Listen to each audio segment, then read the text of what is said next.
And he said, "Oh, that's Uncle Tommy. He can take the whole store. I trust him." And so then a little while later, Thomas Hodgkin came strolling in to the store and said, "How much is flour today?" Paid the price and walked out without a smile. What he had done was go about a half mile up the road, hitch his horse, then walked back and paid for the flour, and then walked back to the wagon, and then went home. Why did he do that? Why, simply because he was Uncle Tommy Hodgkins, and he was born that way, was the end of the story with regard to what was published in the paper. Despite his oddities, he was the town treasurer for many years. He also was elected to the state legislature for one term. This was in 1836, and he was elected even though he was a Democrat, and Lewiston usually elected Whigs to the legislature. How that happened was that the Democrats secretly went around town and made sure that every Democrat came to town meeting to vote for Uncle Tommy Hodgkin, and caught the Whigs unaware. Let's go to William Brooks, which is up here. Unless you have more people.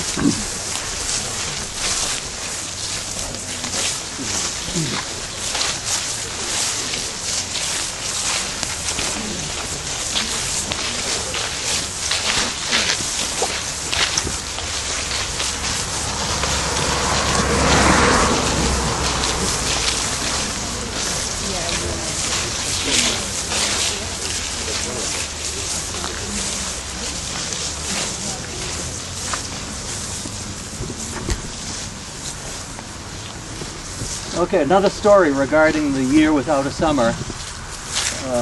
William Brooks sold his farm to Thomas Hodgkin, and it also then became Jonathan Hodgkin's farm. This was the farm that Jonathan tilled. But after the sale of the farm, William Brooks, James Ames, William Crockett, and maybe some others, walked to Chillicothe, Ohio, and while James Ames and William Crockett stayed, William Brooks came back, and he walked back. And all of this was done within about a 3-month period, and according to the newspaper account, immediately after his death, it was a sort of his obituary. He had averaged 33 miles per day. He crossed the Ohio River at Wheeling and did not touch at Boston, New York, or Philadelphia, keeping north of those cities. He went to see the country for himself, but concluding it was no place for a poor man, he returned. And I know that Ames and Crockett stayed in Ohio because Thomas Hodgkin, who had a journal covering the period, often wrote to those folks out in Ohio. But Brooks came back, lived to a ripe old age, and here he is in the Garcelon Cemetery. Why didn't they take horses? Why didn't? Well, they apparently were poor enough so that they could not afford it. Okay. And in part, they could have taken horses, but they didn't. Okay. This was It's interesting because he said it's not a place for a poor man. I would think that would be a place of opportunity for him. The farmland was much easier to till. rather than this rocky soil here in New England, Lewiston, Maine. And so I don't know what his thinking was. Doug, was this in 1816? Yes. Well, Ohio was experiencing the same weather that Maine was, and that's Ohio fever. People went to Ohio. When they got there, they found it was no better there than it was here. They had snow there too, also. Yeah. And they were experiencing the same agricultural type problems. As far south as Ohio, they'd have to go a little bit further south to maybe Kentucky or Tennessee. Okay, that may be an explanation. In any event, okay. You don't have anyone? Well, okay, we'll do Colonel we'll go William. down to. You want to do Colonel William? Okay, let's do Colonel William. You want to do that now? Yes, Okay. let's do Colonel. Oh, let me think. No, I'm sorry. John Holland would be best.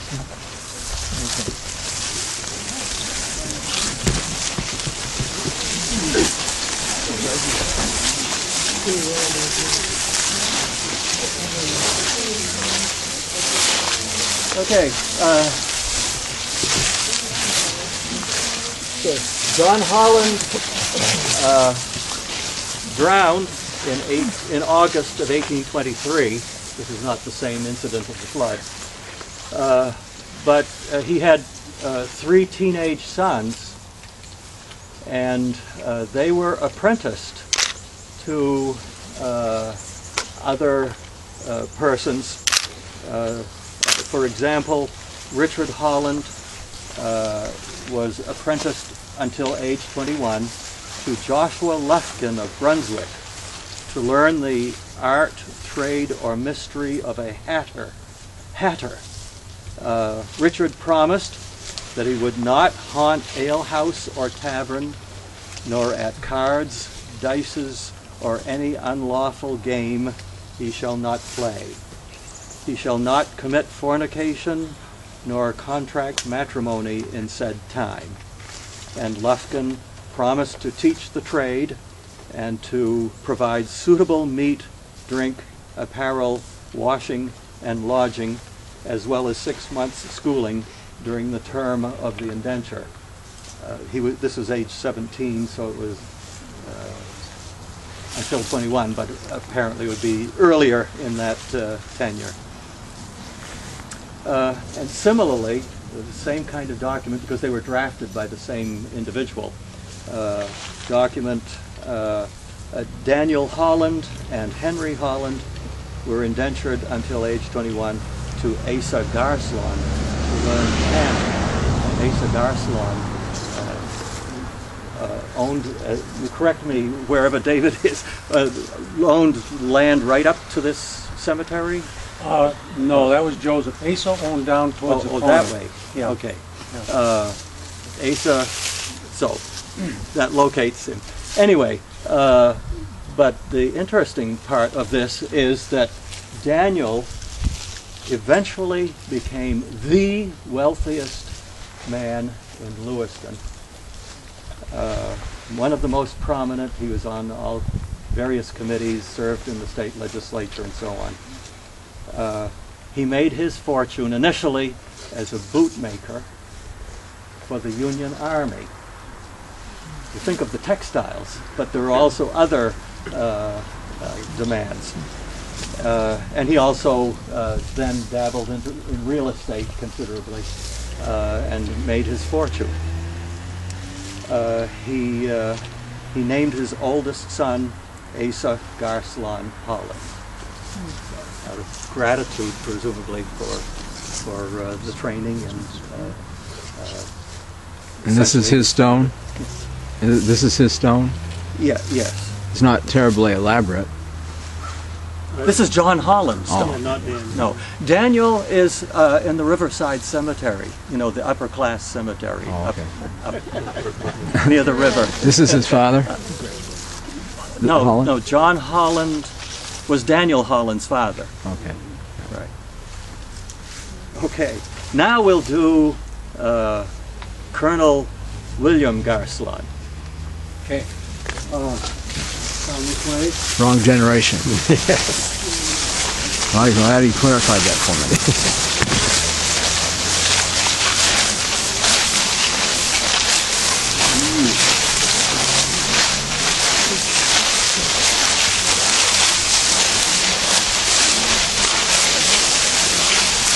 This is Colonel William's grave. Colonel William Garcelon, born in 1786, was a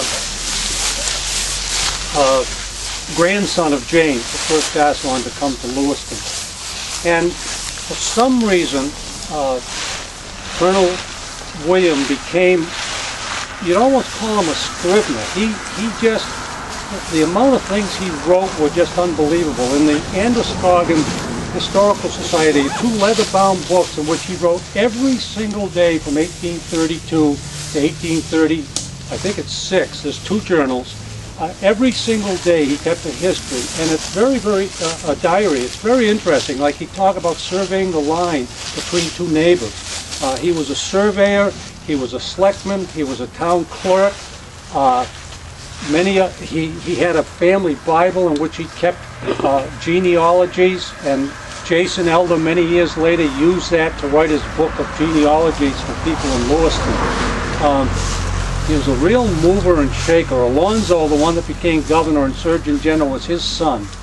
But Colonel William, his writing is just so articulate. The way they express themselves, like Doug was reading, I think it was Brooks's, was it Brooks's? It was just that type of speech. It's just amazing.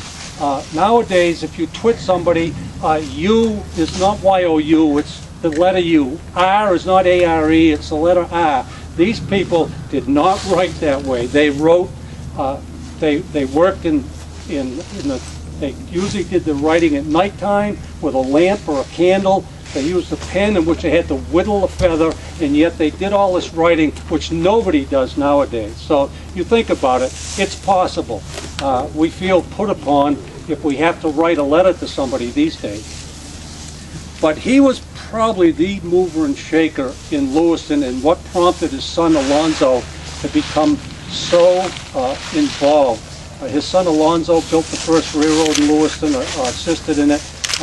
They were so impressed with him that they named the first engine the Dr. Garcelon, etc. But he was prompted by William. William and Alonzo together wrote a 12-page dissertation which was just found by the Lewiston School Department and put into the Bates College archive, which trying to get the people of Lewiston to have regular public schools.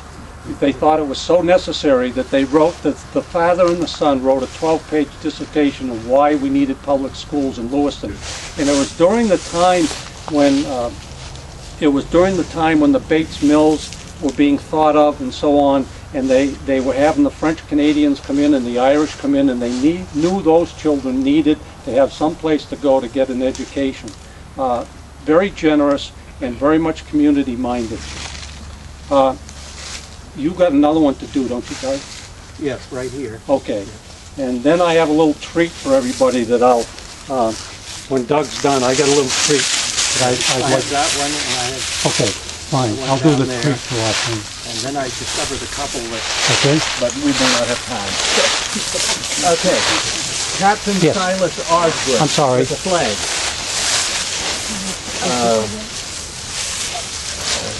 He was captain of the Lewiston Zouaves as Company K of the 1st Maine Regiment of the Civil War, in the Civil War. President Lincoln issued his call for volunteers April 15th, and 10 days later, the company shipped out of the depot in Lewiston and went to, that is the depot at the end of Bates Street in Lewiston. Went out to Portland. We're in camp at Westbrook. There was an outbreak of measles, so they just had to stay until that was over. But then they went to Washington, D.C. for the protection of the national capital. They were in camp